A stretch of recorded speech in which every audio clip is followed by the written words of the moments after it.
to Architecting. I'm your host, Angela Mazzi.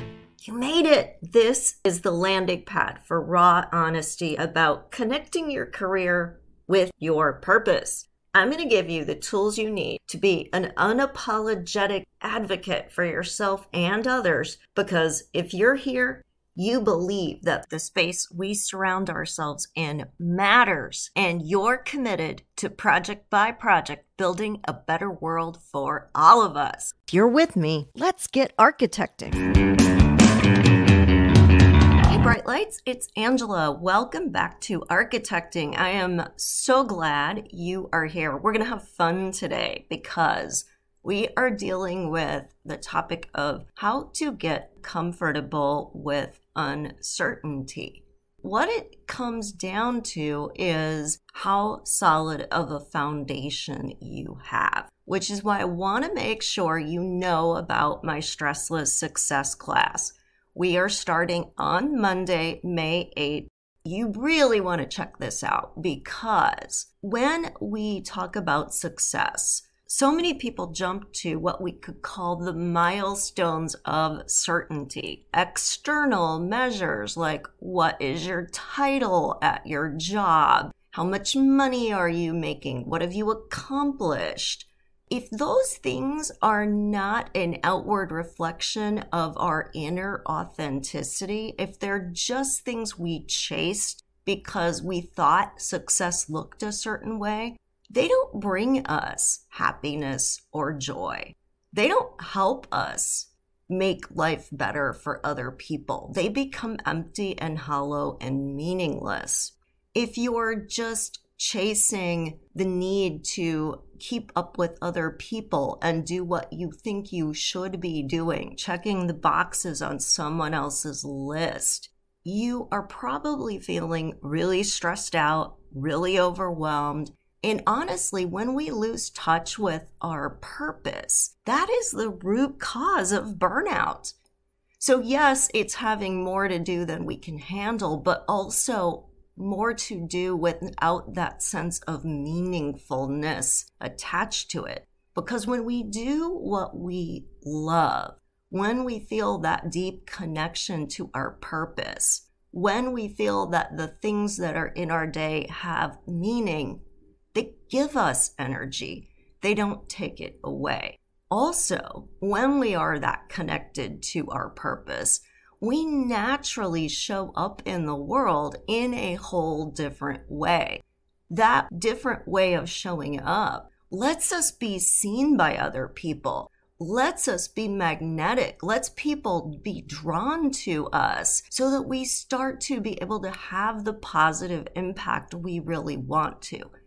And if you're part of the architecting community, I know that you're here because you want to make a difference. You believe that design helps people to live better lives. And you want to be part of helping to make that difference.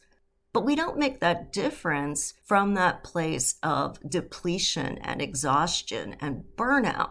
And that is what Stressless Success is all about. And if you're thinking, I don't have time for another course, think of it this way. What would happen if you were just 100% all in on one thing for 1 hour a day, every day? Could you do that? Could you clear the space to do that? And what kind of momentum would you get going as you started to be focused? So the way the class works is we get together once a week for a 1 hour call. That's your first hour, right? You also get 8 meditations, so 1 for every week of the class. Why am I doing that? Well, typical classes, you might get course material and you might have some live component to it, but it's still just information. No matter how good the information is, it's still work to take that information and actually use the insights you're gaining to behave differently in the world. So I also have 8 10-minute meditations that go with each of the courses. It's something you can do when you wake up in the morning, first thing, listen to it, and that theme helps get you in a different mindset. It changes your receptivity. It lets you start seeing opportunities all day long to work with the theme of that particular week. It's a really powerful, almost passive way, right? We're activating our self-conscious to do the work for us, so it doesn't feel so hard to make these shifts. What are you going to do with the other 6 days of your week with your 100% hour? Now, the things you're learning in the course start to give you ideas about how to spend that hour. If you think you don't have time, you really do. And what does it cost you not to dedicate that hour to yourself? What will your life look like 2 months from now if you just keep everything per the status quo, business as usual, doing what you're doing right now? What could it look like if you gave that 100%, 1 hour, just 1 hour, to your personal development? And again, the class is just a tool, so it takes 1 hour of your day, 1 day a week to actively engage in the class. But then those other 1 hours, you are continuing to activate the information. The meditations are helping you have more intention and mindfulness about it. And it's all working together so that when our time together is over at the end of June, you are in a different place. Not only are you in a different place, but you have set yourself up for success by building momentum. You're going to keep that momentum going long after our time together is done. And you're going to see incredible, powerful shifts. I've used these techniques in my own life. About 5 years ago, I had to make some very radical changes in my life, including choosing to leave a marriage with someone who was suffering from mental health issues and addiction, and realizing I had done everything I could and that it was more harmful to me and our children to stay than to walk away. At that same time, I said, I'm going to say yes to myself from now on. And I'm going to say yes to myself, not just for me, but because people are watching me. My children are seeing every time I choose to put myself last. It's not just what is taught, it's what is caught. What lessons are they learning about how life works, how the world works, when they see me spinning out in the struggle? And they are suffering from that. So I'm not serving them when I'm not serving myself. When they're buying me stress relief things for my birthday, what message have I sent to them? Have I shown them that life is joyless and a slog and all you do is work, all you do is run errands, all you do is worry about meeting other people's needs? Or do I want to show my children that we are all here for a higher purpose and that we can change the world together, that we can make a difference, and that we can do that being in joy, being at peace, experiencing love? When we are living in our purpose, we have resiliency. And that resiliency allows us to navigate uncertainty. And in my own life, once I did that, once I embraced uncertainty, once I started to believe in my ability to be resilient and set myself free to make much more aligned choices, I bent the curve on my success because things started to take off for me. While I had been slowly accumulating certain successes in my life, I got fellowships in 2 organizations. I started being invited to speak, to have more and more opportunities to publish, to talk about my research, to have much more of an authority, to be invited to be mentors in 2 different programs. All of these things just took off when I changed the way that I showed up in the world. And it wasn't just the work wins. I started making different choices about my personal life, taking care of myself, getting massages on a regular basis, doing more fun things with my kids, taking better vacations. We have done bucket list vacations every year for the last 5 years.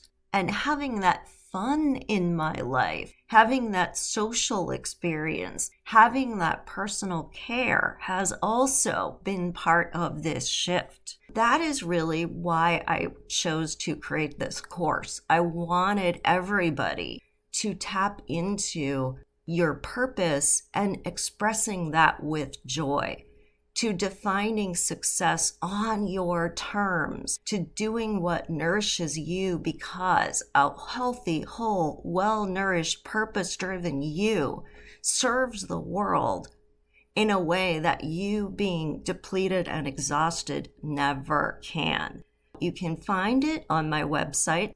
It is available right on the front page, architectingpodcast.com. I'm also going to put a link to it in the show notes.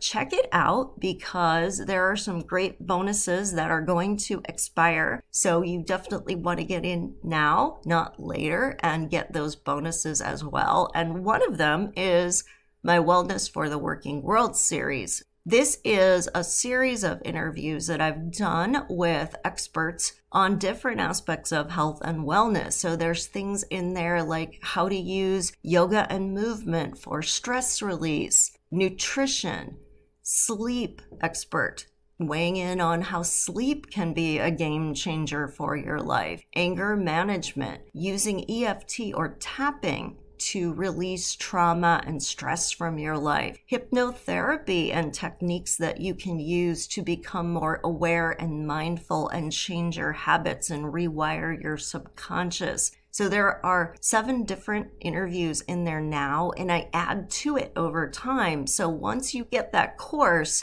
you get every new interview as well. It's a really great bonus, but it is going away after Thursday. So you definitely, if you're hearing this and you are interested in the course, this is a very valuable bonus. So don't miss out on it. Don't miss out on doing this for yourself. We are covering so many great topics that you really will see such a big shift in your life. What are you going to learn in this course? We're going to focus on how to be more high performance, so to do more better in less time. Focus on boundaries, making your yes in your heart be the yes you give to others and the no being the no. We're going to look at integrating work and life so we can reduce some of the friction. And the course topics, they're really designed to build on one another. So we start with how do we get out of stress and get focused? How do we change the way our day flows so we make space for what matters? How do we cultivate a growth mindset so we're always evolving and always embracing the possible? How do we get clarity on our purpose and find the through line on our life to this point and our career to this point? Taming the chaos. How do we really eliminate some of those distractions? That's where the boundary work comes in. Laser focused tactics. How do we get and stay in flow state? Also, knowing and getting paid your worth. So often, when we want to be of service, we're afraid to also realize that there is high value to that service. So we're going to work on some of that as well. You can check it out on my website, architectingpodcast.com. And we start next week. I am so excited to be able to work with you in this way and to really help you make a difference. So this is foundational to this idea of overcoming uncertainty. Often we run from uncertainty. We're made uncomfortable by it because the mind likes its habits and it thrives on the routine. The problem with that is that when that is too repetitive, too often, and there's no change, there is stagnation. Because you really can never be in a steady state with no energy flowing. You either are flowing or you're stagnating. Our natural comfort with the familiar doesn't serve us. So when we feel the uncertainty, rather than run away from it or ignore it or make it wrong, we have to look at how it can serve us. Where is the challenge there? Where is the opportunity to grow? And then we have to lean into that uncertainty. Someone I follow, Gabrielle Bernstein, had a great quote on her podcast that I wanted to share with you, because somebody asked her about how she felt about the person she'd become over the arc of her entire career. And her answer was that she hasn't become anything. She's just let go of who she thought she should be. And I thought that was so powerful, because we all have this idea of who we're supposed to be, what we should be doing, what success should look like. We really do spend so much of our life chasing this external definition instead of following our inner compass. And that's why uncertainty feels so uncomfortable to us, because it is challenging this definition. We had this clear path. We have this formula. It's supposed to turn out a certain way. Life is not meant to be predictable. And when you have that foundation built, when you know your authentic self, when you make decisions in your life that are tuned in with who you really are, what you really want, you never have to be thrown by something going a way you didn't expect. Instead, you can see the possibility in the unexpected, instead of feeling that the unexpected is wrecking your plans. Life is what happens to you when you're busy making plans. We often are so caught up in how we can structure our lives that we don't see how this structure is holding us back. It's keeping us playing small. It's making us risk adverse. When you are working on a project with your client, we're trying to get them excited about a sustainability strategy or a new material or a design concept that's innovative. How frustrated do you get when they are risk adverse, when they just want to do what they know works? What is your response to that? You can see how, what they have works, sort of, but it could be so much better if only. And I want you to apply that to your own life. Doing what we know works is the opposite of creativity. Creativity lives in that world of uncertainty. It lives in that world where we don't have so much oppressive structure and so much oppressive process that there is no room to say, why? Or how can we? And I really want to challenge you not only to be comfortable with uncertainty, but to seek it out. That is why the pandemic had such a huge impact on people, and we're still feeling its aftershocks. It completely disrupted the status quo. It put everyone in a perpetual state of uncertainty for a prolonged period of time.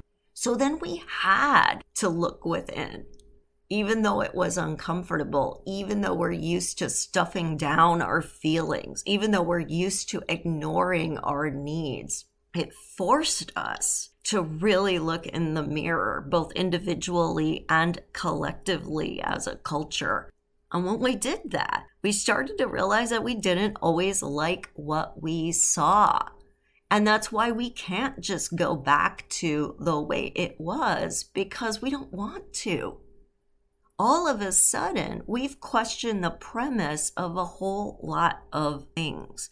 We're still navigating through a lot of that uncertainty, which is why there's still a lot of agitation out there and unrest out there, because we're settling into what do we want. So how do we navigate that uncertainty? How do we get in touch with what we really want? Well, the first thing that you need to do is to stop intellectualizing it. You got to feel into your body. What is your body telling you? Because our body is a very intelligent instrument. Body is connected to our emotions. Our emotions are expressed through our endocrine system. So our body is picking up signals from the world around us, and we can tap into our body and really start to feel into what is a right choice for us, what is a wrong choice, what is a good relationship, what is a bad relationship, what way that we behaved felt good to us versus didn't feel so good, and we can course correct. We get out of our head, we stop spinning the repetitive thoughts, the old stories, the habit. We tune into what is needed in the moment, and we respond to that need.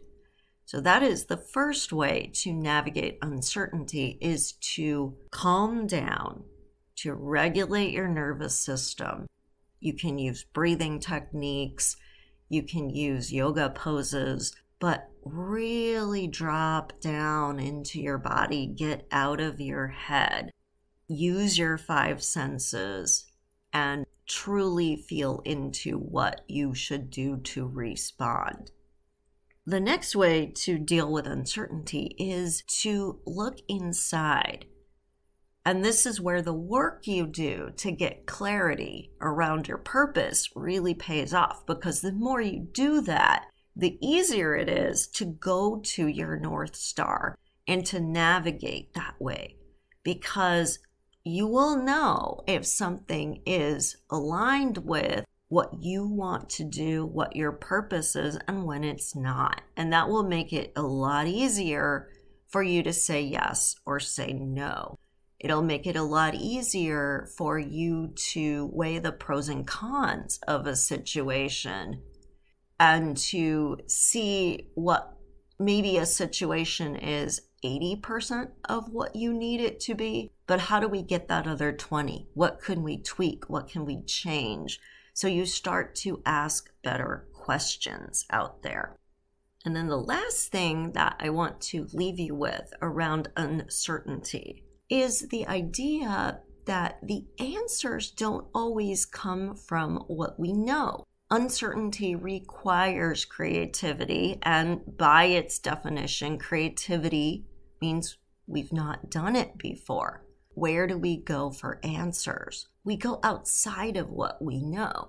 Challenge yourself to look beyond the usual places you seek answers. Challenge yourself to look at what other industries are doing, what other cultures are doing. Challenge yourself to look at different processes. Challenge yourself to just keep asking why, until the why is an answer that is 100% aligned with your North Star, your inner purpose, to keep on questioning. Because as we peel back the layers, what we start to see is the guiding truth of a situation, which, whether it's comfortable or not, the truth is what unlocks everything for us. The truth lets us course correct. The truth lets us decide that something is worth the investment of our time or not.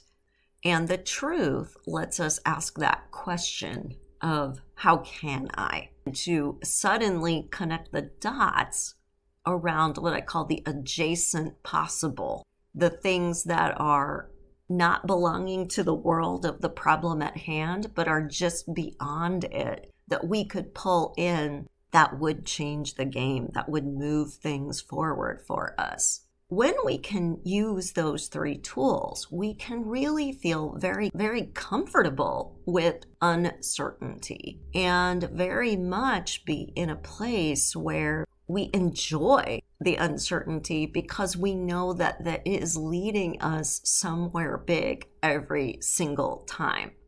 We can be comfortable with failure because we can recognize that it's just a sign that we need to course correct, not a sign that we are bad or wrong or stupid. We can let go of the anger, guilt, and shame that keeps us so stuck and so adverse to risk and so unwilling to reach for what would be true success for us.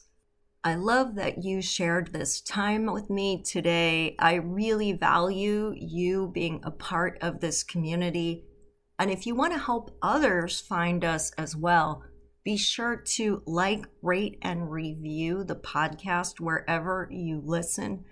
It really does make a difference to help people find their way here so that they can be part of this movement, be advocates for a different way of showing up in the world where we really can make a difference. Love you all. See you next time. Thank you for listening. You made it all the way to the end of the episode, which means you are committed to making yourself a priority so you can be empowered to do the work you were called to do in the world. How amazing is that? If you would like even more content just like this, please remember to subscribe so you never miss an episode. I would so appreciate it if you left an honest review too. Hey, I want you to know I'm here for you beyond the boundaries of this podcast. You could follow me on social media at Architecting Podcast or visit architectingpodcast.com to download some great free resources. Take care, everyone, and stay inspired.